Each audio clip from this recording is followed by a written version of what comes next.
there are several factors to monitor as we approach the second half of the year. First and foremost, inflation will probably continue to be one of the key drivers of market volatility.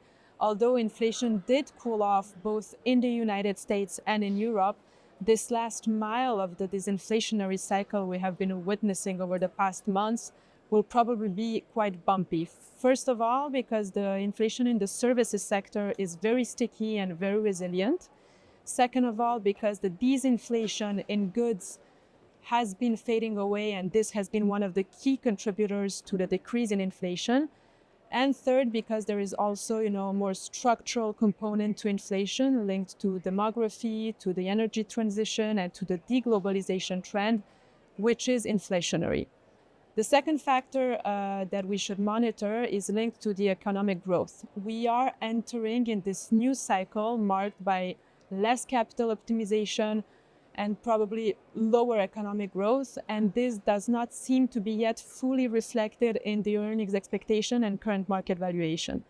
And last but not least, the third factor to monitor are the elections. 50% of mankind will proceed to vote in 2024. We saw the European elections. We are now looking at the French elections, and all eyes will be turned to the United States as we approach the US elections in November. We are still very constructive on credit, especially European credit. You can argue that the levels of spreads are not particularly attractive, but we have to bear in mind that credit has become a yield product and not a spread product anymore.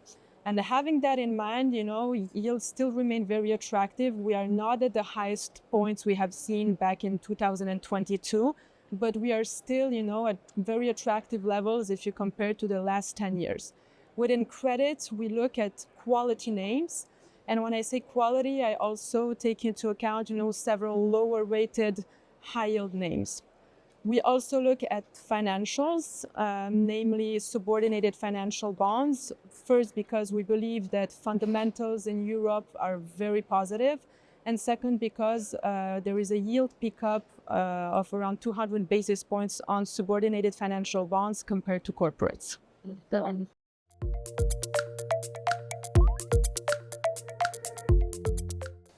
We are more cautious on equities given the very strong market performances we have been witnessing all over the globe, and also because valuations are pretty high. That being said, in this very strong dispersion we have been seeing across asset classes, this also creates many investment opportunities and has created investment opportunities within equities. One of the investment opportunities we have identified at Tikehau Capital within equities is linked to a strong mega trend we have been seeing, namely European sovereignty, which is linked to making Europe more resilient in terms of defense, in terms of technology, in terms of healthcare.